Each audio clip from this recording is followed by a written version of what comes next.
itu mahal itu kan. Hanya sekedar simpel, tapi kita bisa endorse ya, mendrive jadi meledak gitu kan. Kok masyarakat bisa mau gitu? Mohon maaf, mau diapusi gitu loh. Iya kan? Sama kayak seperti ini kan. Kok orang mau aja diapusi gitu apa? Dibawa jadi apa itu? Lebih mahal dari bensin. Lah iya gitu kan. Nggak kebayang. Lebih mahal kayak ini kan angin loh. Lo jual gratis. Nggak sama tambang angin gratis. Tambang air Anda masih teknologi tinggi. Tambang angin. Tambang minyak udah, tambang batu bara udah pasti mahal kan teknologinya. Ini tambang angin. Sama disedot, disaring, dijual, terus laku. Waktu cuma 10 menit dapat 40.000. Tambal ban itu juga kan. Waktu cuma 2 menit dapat 25.000. Kan cuma sebentar. Proses nggak capek gitu. Tapi bagaimana kita meyakinkan pasar itu? Sekali lagi simple. Jadi cari sebuah bisnis yang simple. Yang simple itu kita gampang memanage. Kita gampang pengendaliannya. Kita gampang ledakannya gitu. Ini yang simple. Terus juga yang simple pun juga gampang dicerna oleh konsumen. Oke, ya. Suatu simple tuh gampang dicerna sama konsumen dan itu pasti gampang diterima. Makanya jual bisnis yang simple gampang diterima gitu. Apa? Tambal ban selesai. Apa? Jual angin selesai gitu. Nah, jadi gampang juga memanage-nya. Biaya operasional untuk mengelola juga nggak repot, nggak capek gitu. Nah, sebenarnya ide bisnis di lapangan yang simpel tuh banyak sekali. Bikin gorengan biar meledak tuh bisa banyak sekali kan. Orang siapa nggak suka gorengan tuh? Kan juga simpel. Orang siapa nggak suka bakso? Kan juga simpel juga, banyak meledak ya.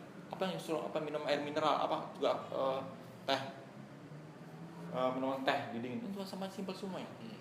Yang keseharian, yang rutin, yang bisa dibeli dengan frekuensi yang tinggi. Bersilaturahim itu memang harus kita berani bersilaturahim sama orang papan atas. Sama hal, mohon maaf, saya foto jajan sama presiden gitu kan, hebat banget gitu kan. Harus berani gitu. Modal berani itu udah cukup modal lah, tapi dengan diimbangi kapasitas kita gitu loh.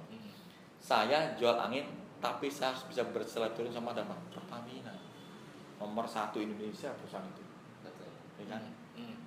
Kenapa saya saya buka sendiri di mana di pinggir jalan? Enggak. Tapi saya langsung ambil tembak Pertamina. Betapa susahnya masuk Pertamina. Gitu loh. Kalau saat itu saya tahu, kalau begitu saya masuk, das disetujui langsung meledak, se Indonesia langsung. Pertamina itu ada 6.000 SPBU. Saya baru ada 600-an. Masih panjang ceritanya. Dulu betapa susah saya mencari tempat. Karena dulu ada angin gratis. Situ jualan angin dibayar, nggak boleh. Ada peraturan Pertamina nggak boleh bayar-bayar. Ada angin gratis. Saya cari semua tempat, nggak ada yang dibayar 1 miliar pun nggak dikasih.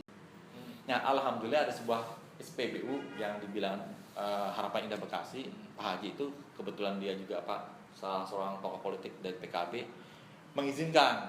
Itu titik awal. Titik awal. Ya sama jualan situ aja. Berapa sewanya? Terserah situ berapa? Karena nggak berani kan ngasih, terserah kamu berapa gitu. Ya 8 juta gitu. Ya terserah kamu lah gitu. Karena takut kasih tarik bang, nggak boleh disewa lahan kok kan. Terserah kamu aja gitu kan. Udah sewa gitu. Udah buka gitu. Hari kedua, ketiga ada lagi tapi tempat anak perusahaan pertama yang di Al Musa malah. Di Bintaro, satu lagi di satu lagi di Jakarta itu. Satu 2. Itu free. Kamu boleh jualan di sini tapi dengan syarat kamu harus merawat layanan air gratis. Ternyata layanan air gratis sering bermasalah dan SPBU sering kena denda. Pasti pas. Kenapa? Sering usaha. Kan layan kan? Iya. Karena nggak ada yang maintain. Nah, kamu boleh dan gak usah bayar.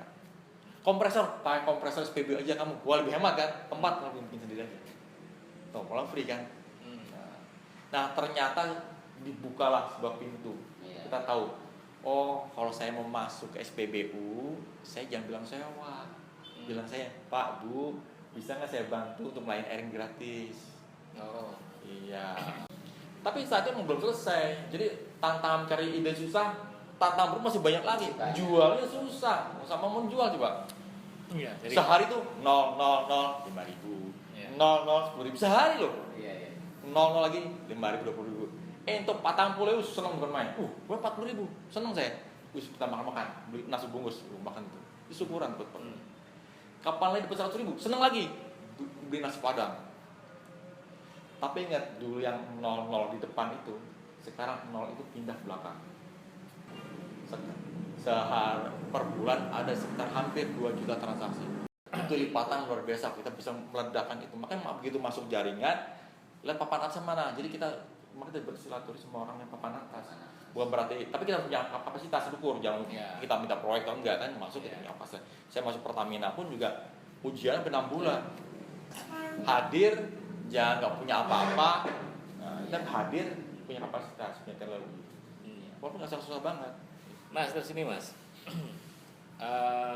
mungkin agak jauh ya. Biasanya kan kita taunya orang-orang yang entrepreneur itu ya bukan orang MIPA.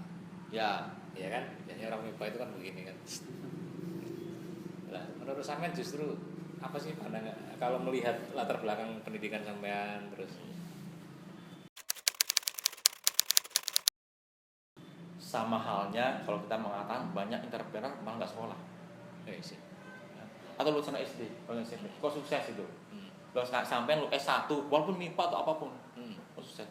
Ada juga yang mau lulusan papan atas, perguruan tinggi papan atas nasional nomor 1 misalnya, yang proses ekonomi juga sukses. Juga. Sekali lagi, orang sukses itu bukan melihat dari backgroundnya sebagai apa, sekolah di mana, IP yang bagus nggak bagus. Kan saya bilang di awal, kunci sukses di awal dari Anda percaya nggak bahwa diri Anda tentang sukses. Kan itu di awal Percaya pada diri sendiri, dipercaya sama orang lain, dipercaya sama orang lain. Untuk bisa dipercaya orang lain kan harus bisa bangun silaturahim. Nah itu. Nah, bersilaturahim pantaskan bahwa diri Anda menjadi seorang sahabat yang baik, tempatkanlah diri Anda menjadi seorang sahabat yang baik untuk teman kita. Uji coba terbanyak soal itu di organisasi. Anda bersedia untuk berkorban waktunya, waktu belajarnya, waktu istirahatnya di organisasi kan? Kan nggak dibayar di organisasi itu. Oh enggak, relawan semua. Ya. Interaksi lah ya, pokoknya berinteraksi. Anda juga bisa mengukur kapasitas Anda, ada layak dipimpin, gitu kan? Iya. Nah, berarti dia bilang memang saya itu dari SD, SMP, SMA pun nggak pernah jadi organisasi, tapi pas di MIPA itu, tadi saya bilang itu, pertama kali saya belajar di organisasi, jadi ketua kelas. Jadi pengurus himpunan, naik jadi bikin klub. Saya dulu bikin klub dulu namanya Modus Komputer Club sempat MCC itu. Ya, tahu saya. Ya, itu sampai masih ada. Sampai satu buat orang itu udah cikal bakal saat itu kan juga ada peluang. Orang begitu masih awam dengan komputer kan. Saya bisa berani menempatkan. Walaupun saya masih pas-pasan belajar komputer. Saya tanya teman sahabat saya namanya si Mas Cucu itu. Warna ini juga. Iya itu. Saya bisa apa gitu? Ngajari. Nah, tadi kalau kita bisa bersilaturahmi baik, nah saya kenal dengan Pak Mujiono kan, ketua labnya baik akrab. Kita bisa bersilaturahmi juga, memantasan bahwa saya bisa memanfaatkan peluang lab itu bisa jadi lahan usaha. Iya. Di atas setelah jam 2 siang jadi dipakai buat kursus, pendapatan buat saya, buat teman-teman, buat organisasi juga. Waktu di kampus pun udah bikin kursus buat pendapatan sendiri. Satu kursus 1 hari, G-Writer, WordStar, Lotus. Zaman itu. Iya, dapat buku asli, dapat makan tuh. Bayar mau 5.000. Cuman itu. Laku sampai semua. Ada order dari Menwa, ada order dari Fakultas apa, order banyak sekali. Tiap hari itu, setiap siang. Dimanfaat dan saya bisa menyumbang AC itu buat lab. Intra, ekstra, Nah, semuanya penting tergantung bagaimana kita. Kata percaya itu penting ya. Saya jangan sampai Anda pas di sekolah, saya punya teman-teman banyak saat sekolah dulu di kampus, sepercik tidak dipercaya sampai sekarang diingat-ingat. Ya, itu jangan sampai itu. Itu jadi susah tuh. Dan orang sampai sekarang pun jadi mau bergabung, jangan untuk minta modal ya. Untuk temannya nggak mau. Untuk kepercayaan itu menjadi saat sekolah sekarang ada dia kita dulu mahasiswa tuh bangunlah kepercayaan diri kita sendiri. Mahal itu modal paling besar. Dia punya 1 miliar pun begitu nggak dipercaya nggak mau. Nggak ada artinya. Iya. Ya tadi kata saya Pak, aktif di mahasiswa ya menjadi penting. Baik di intra, maupun ekstra. Kalau di intra jangan situ menjamah jauh pandang, kan di intra aja. Iya. Kalau di ekstra kan dibuktikan kekuatan kamu. Kamu fight aja di luar. Iya, di masyarakat. Di masyarakat kan, ini di ekstra. Kalau yang cuma di senat, di badan perwakilan mahasiswa himpun ya jago kandang. Iya. Tapi di ekstra bukti kamu kamu nanti setelah lulus kan di ekstra. Iya. Teruji gitu kan, mapan. apalagi jaringan terbesar juga di ekstra. Nah, ada ekstra. Makanya itu budget di tempat ada ekstra. Ya bersyukur juga saat memang saya tadi pernah itu di HMI itu.